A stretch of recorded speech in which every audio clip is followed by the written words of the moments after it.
Hello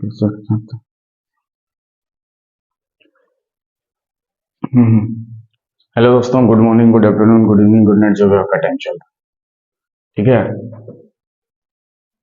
तो आज के वीडियो में हम लोग देखेंगे कि आगे देखते हैं।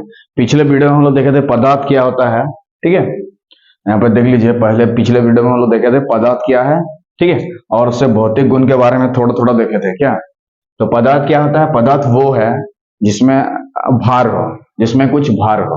जैसे ये अलग पदार्थ होगा कि नहीं, इससे कुछ भार है, ठीक है। और ये कुछ स्थान घेरता है कि नहीं, जहां पर रख देंगे, मान लो यहाँ पे ऐसे करके रख दे रहे हैं तो ये स्थान घेर रहा है ना।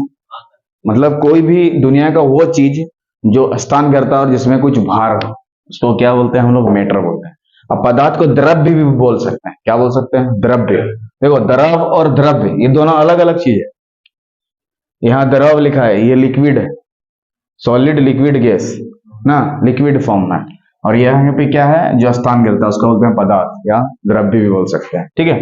तो इसके दो गुण के आधार पर इसको बांटा गया है। किसके आधार पर? दो गुण, ठीक है। एक भौतिक गुण, दूसरा रासायनिक गुण, ठीक है। कितने आधार पर बांटते हैं लोग इसको? दो भागों में। एक भौतिक गुण के आधार पर, दूसरा रासायनिक गुण। अब भौतिक गुण के आधार पर पांच भागों में बांटते हैं: ठोस, द्रव, गैस, प्लाज्मा और बोस-आइंस्टाइन। तो ये हो गया पहला, दूसरा, तीसरा, चौथा। तो अगर पूछेगा पदार्थ की चतुर्थ अवस्था क्या कहलाती है, तो आंसर क्या हो जाएगा? प्लाज्मा। यहाँ देख लीजिए, अगर आपसे क्वेश्चन पूछे पदार्थ की चतुर्थ अवस्था क्या कहलाती है, तो ये वाला आंसर हो जाएगा क्या? प्लाज्मा, ठीक है। इसको बोलते हैं सॉलिड, इसको बोलते हैं लिक्विड, इसको बोलते हैं गैस, ठीक है। Solid, liquid, gas. और इसको बोलते हैं बोस आइंस्टाइन। क्या बोलते हैं? बोस आइंस्टाइन। ये है तत्व, यौगिक और मिश्रण। तत्व, यौगिक और मिश्रण। सबके बारे में थोड़ा थोड़ा जानते हैं क्या, किसमें क्या होता है, ठीक।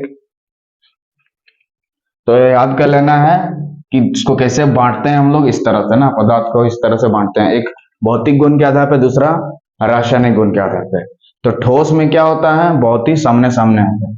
अल्फा प्रकीर्णन की खोज किसने किया था? रदरफोर्ड। अल्फा विकिरण की खोज रदरफोर्ड। नाभिक की खोज परमाणु मॉडल बोरबोरी। परमाणु मॉडल बोरबोरी, ठीक है।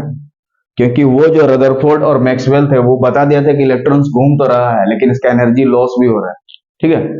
एनर्जी लॉस हो रहा। तो फिर नया साइंटिस्ट आया बोरबोरी, उसने बता दिया कि कितना इलेक्ट्रॉन किस कक्षा में कितना रहेगा। 2n² फॉर्मूला से बताना शुरू कर दिया था। पहला में 2 रह सकता है, उसके बाद 8, उसके बाद 18, उसके बाद 32। उसको आप 2n² फॉर्मूला से आसानी से निकाल सकते हैं, ठीक है।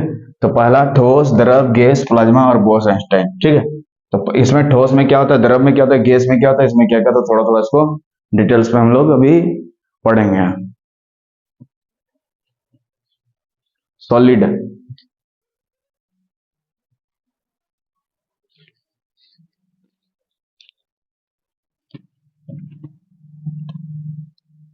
सॉलिड में जो पार्टिकल्स होता है, सॉलिड, इसमें देखेंगे क्या सॉलिड है,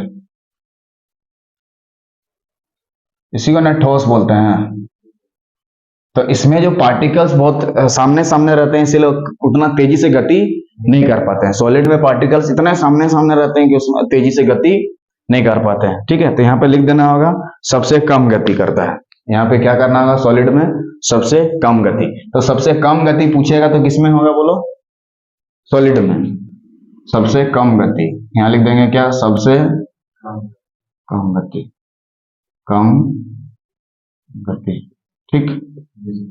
तो ऐसा कौन सा पदार्थ की अवस्था जिसमें कम गति होता है पार्टिकल्स के बीच में? ठोस में, ठीक है। उसके बाद द्रव, उसके बाद गैस। तो सबसे ज्यादा गति किसमें हो गया? गैस में ना। सबसे ज्यादा गति किसमें हो जाएगा? गैस में।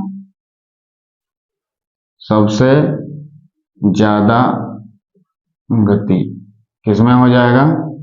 गैस में ना। सबसे ज्यादा गति क्या हो जाएगा? गैस में। अब प्लाज्मा में क्या होता है? बहुत हाई टेम्परेचर होता है। प्लाज्मा में क्या होता है? बहुत ही हाई टेम्परेचर होता है। प्लाज्मा में क्या होता है? बहुत ही हाई टेम्परेचर होता है। हाई टेम्परेचर, HT लिख दे रहे हैं, मतलब समझ में आ जाएगा, हाई टेम्परेचर, ठीक है। और Bose Einstein, BEC। Bose Einstein को शॉर्टकट में ऐसे लिखते हैं BEC, Bose Einstein condensation, BEC, Bose Einstein condensation.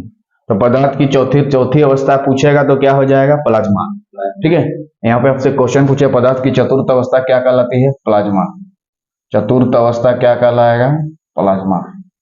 चतुर्थ अवस्था क्या कहलाएगा? प्लाज्मा।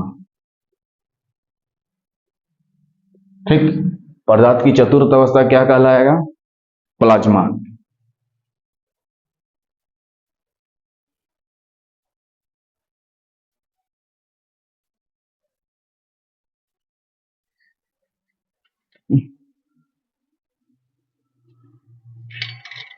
पदार्थ की चतुर्थ अवस्था क्या कहलाएगा?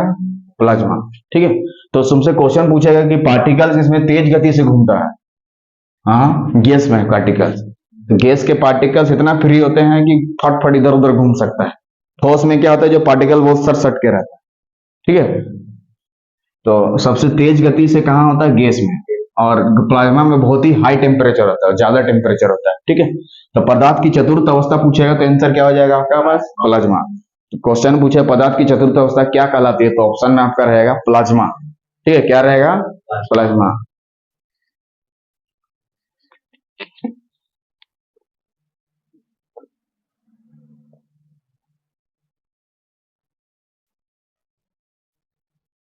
ठीक है, पदार्थ की चतुर्थ अवस्था क्या होता है? प्लाज्मा। ऐसा कौन सा चीज है जो जो ठोस में, द्रव में, गैस तीनों अवस्था में पाया जाता है? वो है क्या है? जल, वाटर। ठीक है, जो तीनों अवस्था में पाया जाता है। तीनों अवस्था में, तीनों अवस्था में कौन सा अवस्था है? ठोस, द्रव एवं गैस ना। सॉलिड, लिक्विड और गैस। सॉलिड, लिक्विड और गैस, ऐसा कौन सा चीज है जो तीनों अवस्था में पाया जाता है? तो आंसर क्या हो जाएगा? वाटर। ठीक है, क्या हो जाएगा? वाटर। और जो तीनों अवस्था में पाया जाता है उसको कौन सा बिंदु बोलते हैं? त्रिक बिंदु। त्रिक बिंदु का क्या होता है? जो तीनों अवस्था में पाया जाता है उसको त्रिक बिंदु। तो जल का त्रिक बिंदु कितना होता है? वाटर का, प्योर वाटर का है हाँ 273.16। ठीक है, प्योर वाटर का आपसे पूछेगा क्या चीज? Pure water. प्योर वाटर का ट्रिपल पॉइंट पूछेगा, टीपी। टीपी का मतलब होता है ट्रिपल पॉइंट, त्रिक बिंदु। टीपी का मतलब क्या हो गया? त्रिक बिंदु, ट्रिपल पॉइंट। कितना होता है याद करके रखना होगा, 273.16 केल्विन। ये टेम्परेचर का यूनिट होता है। टेम्परेचर का SI मात्रा क्या होता है? केल्विन। लेकिन सीजीएस पूछेगा तो सेंटीग्रेड हो जाएगा। क्या हो जाएगा? सेंटीग्रेड। क्या हो जाएगा? सेंटीग्रेड। ठीक है, तो ऐसा कौन सा चीज है जो तीनों अवस्था में पाया जाता है? सॉलिड, लिक्विड और गैस में। कौन हो जाएगा? वाटर हो जाएगा। क्या हो जाएगा? जल, जो कि तीनों अवस्था में पाया जाता है। कौन सा अवस्था में? तीनों अवस्था में पाया जाता है। ठीक, ठीक ना। अगर पूछेगा प्योर वाटर का ट्रिपल पॉइंट कितना है? 273.16 केल्विन। ये केल्विन क्या है? टेम्परेचर का SI यूनिट है। टेम्परेचर का यानी तापमान का SI मात्रक पूछेगा तो केल्विन हो जाएगा। और सीजीएस पूछेगा तो सेंटीग्रेड हो जाएगा। क्या हो जाएगा? सेंटीग्रेड। क्या, अब इधर आते हैं तत्व यौगिक मिश्रण के बारे में थोड़ा सा जानते हैं। किसके बारे में? तत्व यौगिक मिश्रण। तत्व यौगिक और मिश्रण। तत्व यौगिक और मिश्रण। तत्व यौगिक और मिश्रण। ठीक, ये रासायनिक गुण के आधार पर ऐसे डिवाइड है। ठीक है, रासायनिक गुण के आधार पर ये होता है। ठीक,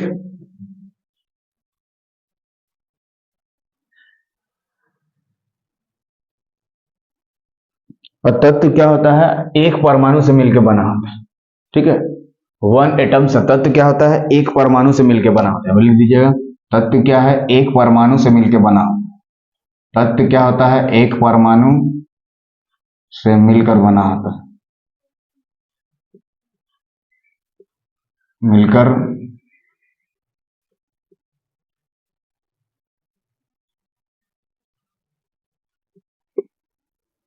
तत्व क्या होता है? एक परमाणु से मिलकर बना।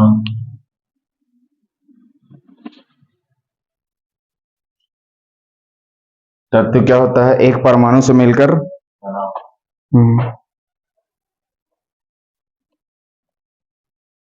ठीक है। और 3 टाइप का होते हैं तत्व, धातु, अधातु, उपधातु। 3 टाइप के होते हैं क्या तत्व? 3 टाइप के होते हैं, धातु, अधातु और उपधातु। क्या होते हैं तत्व? 3 टाइप के होते हैं, धातु, अधातु और उपधातु। धातु, अधातु और उपधातु। ठीक है। कितने तरह का होते हैं? 3 टाइप का। धातु कितने टाइप का होते हैं? 3 टाइप का।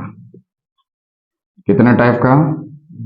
एक धातु, जिसमें धातु इसको बोलते हैं, धातु को ही क्या बोलते हैं? करंट के भाषा में क्या बोलते हैं? चालक। धातु को ही करंट के भाषा में क्या बोलते हैं? चालक। धातु का ही नाम क्या है? चालक। धातु का ही नाम क्या है? चालक। उसके बाद अधातु क्या है? उसके बाद अधातु, उसको बोलते हैं कुचालक। कुचालक, ठीक। और एक बोलते हैं उपधातु।